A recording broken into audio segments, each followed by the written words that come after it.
Jumpa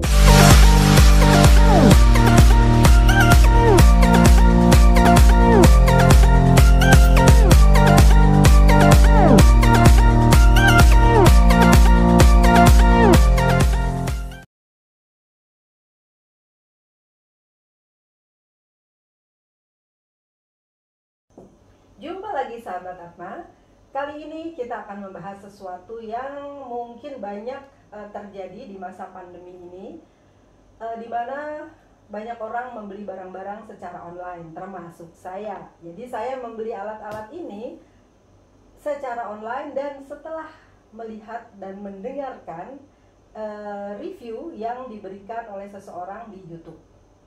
Jadi dari review itu kemudian saya tertarik dan saya membeli alat yang kira-kira sesuai lah begitu. Tetapi saya baca juga ada beberapa komen dari netizen yang mengatakan apakah review itu bisa kemudian dianggap sebagai pencemaran nama baik dari produk itu sendiri gitu ya. Karena biasanya di review ada kelemahannya begini, kebaikannya begini. Nah dari kelemahan itu kemudian orang menganggap oh ini berarti produknya nggak bagus nih gitu. Nah kita sudah ada seorang dosen muda juga dari Atmajaya, Ibu Putri ya. Selamat pagi Bu Putri. Jadi saya mohon penjelasannya tentang apa sih yang dimaksud dengan pencemaran nama baik dari segi suatu produk. Silakan Bu. Oke, terima kasih Ibu. Selamat pagi juga buat teman-teman Atma sekalian. Perkenalkan dulu, nama saya Putri Purbasari dan saya adalah salah satu dosen Atmajaya. Nah, saya setuju dengan apa yang disampaikan oleh Bu Yanti gitu ya, terkait tentang review produk yang kadang bisa positif, bisa aja negatif gitu ya. Nah, biasanya yang negatif ini orang terus berpikir, apakah ini sebagai pencemaran nama baik atau ya memang hanya mereview sesuatu yang sifatnya jujur, ya memang jelek aja gitu ya istilahnya. Bu sebentar, karena kadang-kadang orang kalau pencemaran nama baik tuh kesannya oh dia mencemarkan nama seseorang. Nah karena kali ini produk, karena memang di produk tuh juga ada ya istilah itu ya. Ya, jadi kalau di produk karena istilahnya adalah brand begitu ya, merek itu istilahnya adalah nama gitu ya, atau reputasi seseorang. Jadi bukan nama indikasi suatu nama gitu ya, tapi adalah reputasi gitu. Baik. Nah, kalau kita mau ngebahas ini mungkin alangkah baiknya kita ngebahas dulu tentang definisi gitu ya. Definisi apa sih sebenarnya review produk itu sendiri gitu ya, tujuannya buat apa, terus apa pencemaran nama baik itu apa gitu ya.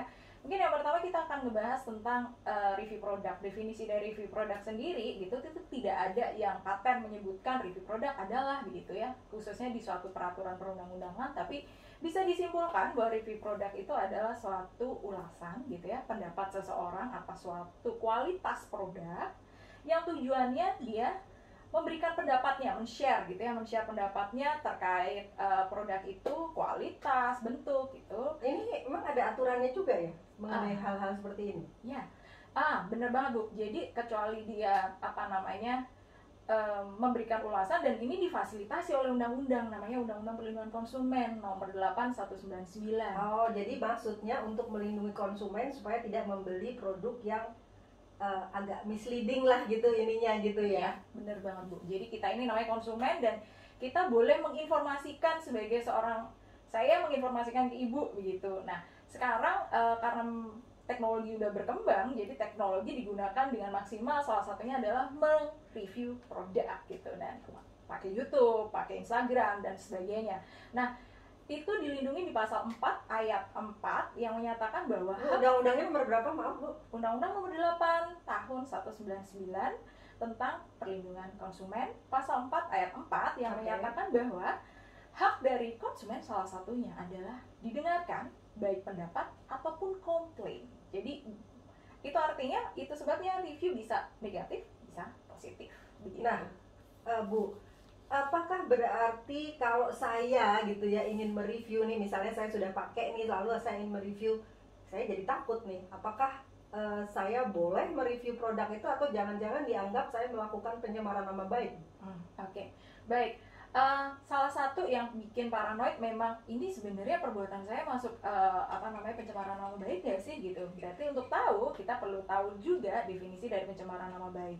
Kalau definisi dari pencemaran nama baik sebagaimana yang diatur di KUH PER ya, saya akan melihatnya dalam perspektif perdata gitu.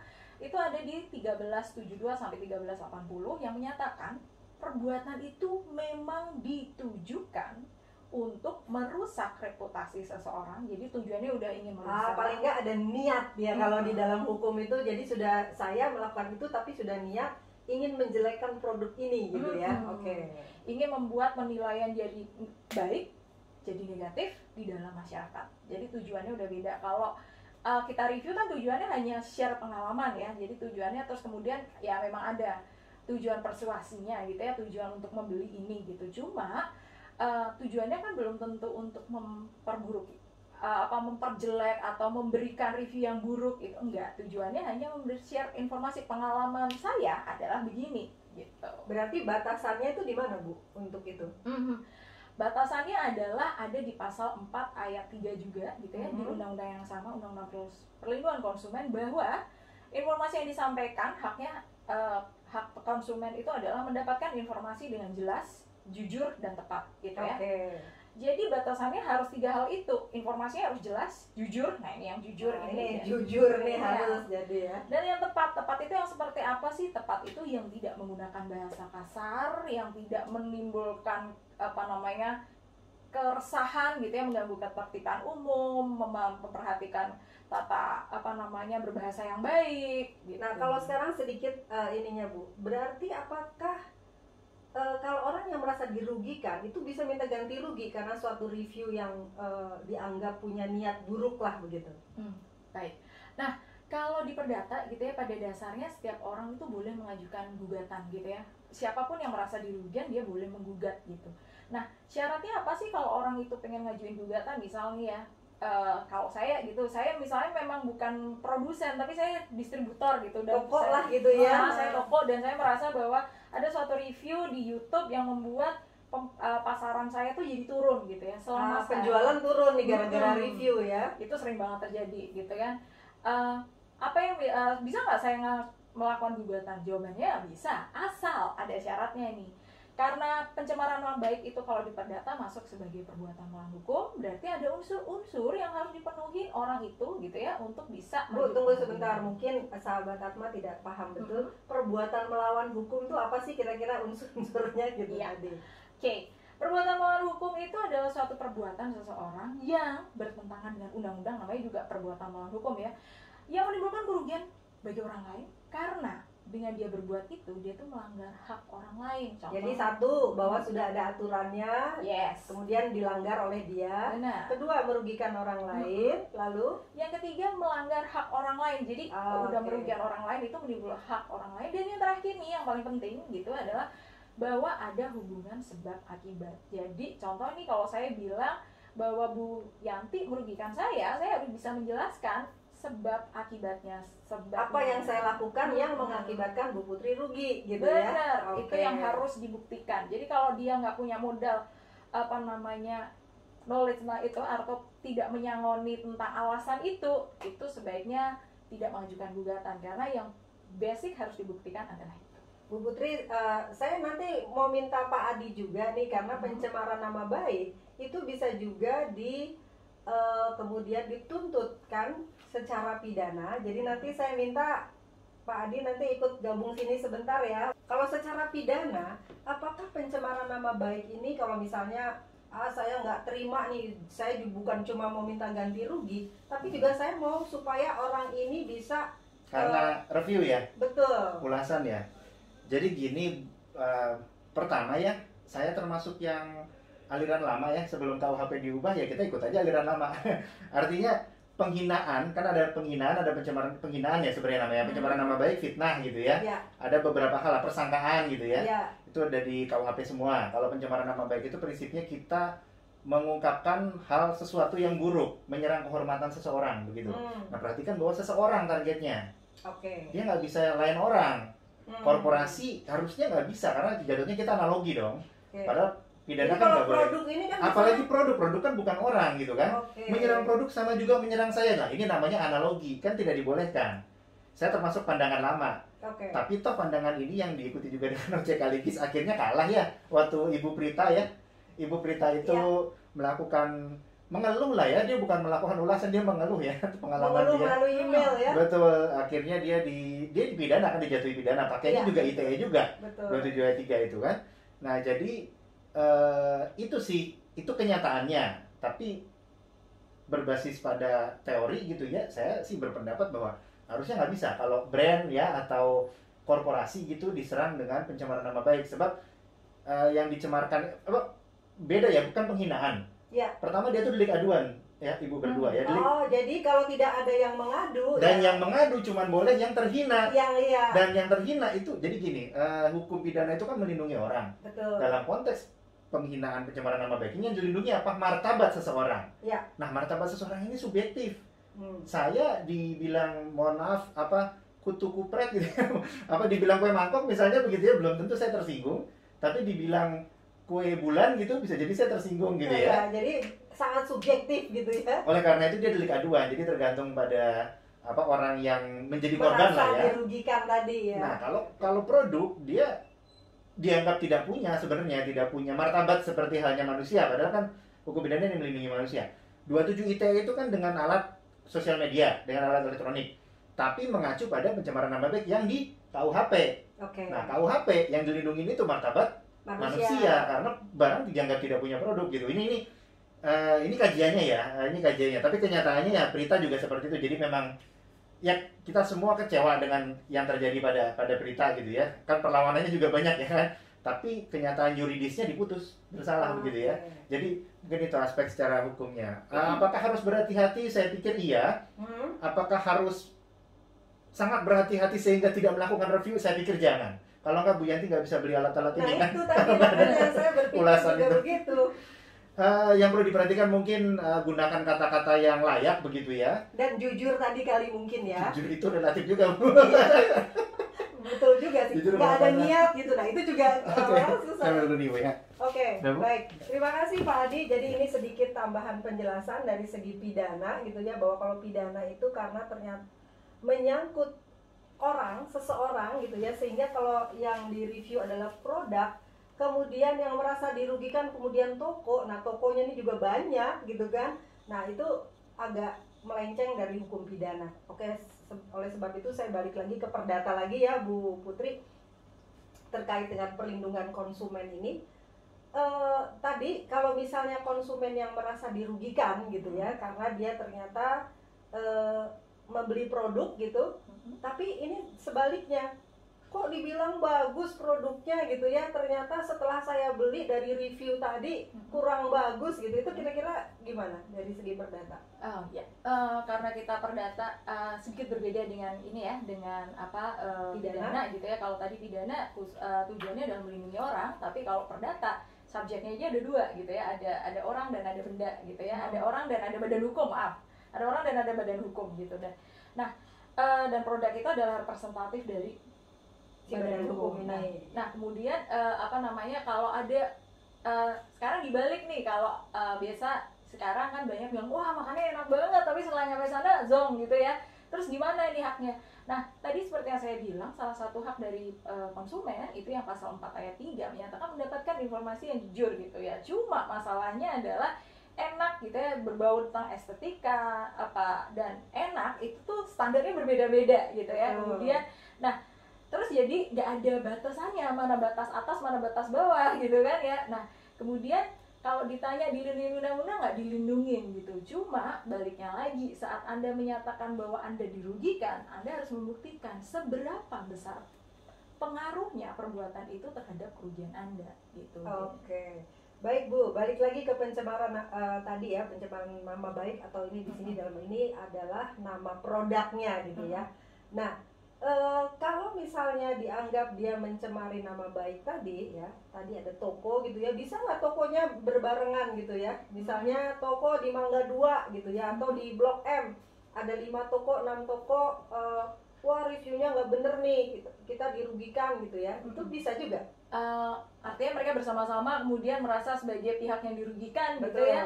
Kalau pada dasarnya yang ada di perdata ya, kalau ada di perdata siapapun yang merasa mendalilkan dirinya dirugikan gitu ya, dan dia bisa membuktikan bahwa ada hubungan antara perbuatan orang tersebut dengan kerugiannya dia gitu, dia bisa maju ke pengadilan, mengajukan gugatan. Dan gugatan itu kan konsepnya tuh seperti bersurat kepada kepala ini pengadilan, mohon Pak, saya dibantu untuk membuktikan bahwa proses ini gitu ya, ini harus dipertanggungjawabkan secara hukum. Jadi pada dasarnya kalau ditanya bisa nggak? Bisa, selama dia bisa mengantongin tadi alasan yang kuat untuk membuktikan bahwa kerugiannya dia berhubungan langsung dari perbuatan orang tersebut. Kayaknya mungkin lain waktu kita bisa bahas sedikit tentang perlindungan konsumen dari segi si konsumennya.